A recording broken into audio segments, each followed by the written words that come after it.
আমাদের সমাজটা আমাদের দেশ মনে করে আমরা তো পিছনে পড়ে আছি। ওয়েস্টার্ন কালচার, পাশ্চাত্য সভ্যতার যত তাড়াতাড়ি আমরা গ্রহণ করব তত তাড়াতাড়ি আমরা খুব মডার্ন হয়ে যাব, আপ টু ডেট হয়ে যাব, না হলে তো আমরা সেকেলে থেকে যাব। এই হীনমান্যতা, ইনফিরিয়রিটি কমপ্লেক্স আমাদের জাতিকে পেয়ে বসেছে। মুসলিম উম্মার দুরবস্থা, কোরআন হাদিসের মহব্বত দিলের মধ্যে নাই। যখন দিলের মধ্যে এই মহব্বত নাই, তখন শয়তানের তরিকার মহব্বত দিলের মধ্যে ভালো করে মজবুত হয়ে যাবে। পাশ্চাত্য সংস্কৃতির মহব্বত দিলের মধ্যে এমনভাবে তাদেরকে ঢুকিয়ে দেওয়া হয়েছে, হাই হ্যালো ইত্যাদি বলার মাধ্যমে, গুড মর্নিং, এগুলো তাদেরকে অনেক সভ্য করে ফেলবে বলে তারা খুব হীনমন্যতায় আছে। নিজের কনফিডেন্স লো হয়ে গেছে। ইউরোপ যখন অন্ধকারে ছিল, এখানে অন্ধকার যুগ ছিল। ইসলামের ভিতরে কখনো অন্ধকার যুগ ছিল না। ইসলামের আগে জাহিলিয়াত ছিল। ইসলাম নূর নিয়ে এসেছে, আলো নিয়ে এসেছে। এত সুন্দর জিনিস, আসসালামু আলাইকুম, তোমার প্রতি আল্লাহর পক্ষ থেকে শান্তি বর্ষিত হোক, আল্লাহর রহমত তোমার প্রতি নাজিল হোক। এত সুন্দর সে দোয়ার পরিবর্তে হাই হ্যালো আমরা এগুলো করি। এগুলো জাহিলি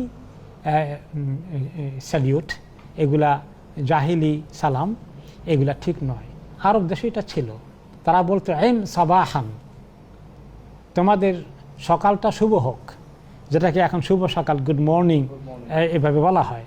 কিন্তু এই গুড মর্নিংয়ের মধ্যে কী দোয়া আছে? মনে করেন একটি ব্যক্তি, এমন এক বাংলাদেশে একজন নামকরা আলিম, তিনি এটা বলতেন যে আপনি যে গুড মর্নিং বলেন সালামের পরিবর্তে, এই লোকটা এখন বড় কষ্টে আছে, তার এক প্রিয়জন মারা গিয়েছে। এখন আপনি গুড মর্নিং 100 বার বললেও তো কি ভালো হবে তার সকালটা? বরং তার জন্য দোয়া করেন, আসসালামু আলাইকুম, আল্লাহ আপনার উপর শান্তির বর্ষণ করুন, তার মানে আপনার অশান্তি দূর করে দেন, আল্লাহ কষ্ট দূর করে দেন। এটা দোয়া হয়ে গেল।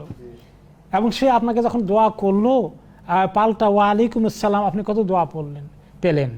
তো এই যে মানুষ নিজেকে বঞ্চিত করে, আসলে এর মূল কথা কি? দুটো দুর্বলতা। একটা হলো ইমানই দুর্বলতা, ইমানটা একদম মরে গেছে। পাশ্চাত্য সভ্যতা তার কাছে এত আকর্ষণীয় মনে হয়েছে, আল্লাহ এবং তার রাসূলের সভ্যতা তার কাছে মনে হয়েছে যে পেছনের দিকে যাওয়া। আর 2 নম্বর হচ্ছে তাদের এলমের অভাব। আসলে ইমান দুর্বল হয়েছে কোনো এলেম চর্চা না করার কারণে। দিনের জ্ঞান যদি শিখত, কোরআন হাদিসের কথা, আজকে আমাদের শিক্ষিত সমাজের বড় লোকদের একটা অংশ, তাদের বাড়িতে ছেলে মেয়েদের জন্য স্কুল কলেজের পরে বিকালবেলায় গানের টিচার রাখা হয়। সেখানে কোরআনের টিচার হয়তো বা নেই, এবং তাদের ছেলে মেয়েরা কোরআন পড়তে আদৌ হয়তো বা শিখেনি।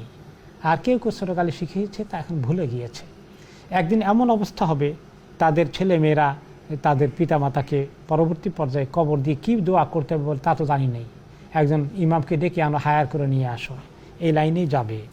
আমাদের এখানে লন্ডনে মাঝে মধ্যে দেখা যায় টার্কিশ সাইপ্রিয়ট কিছু লোকেরা যখন তাদের পিতামাতার জানাজা হয়, তারা ইয়াং ছেলে জানাজা পড়ছে না।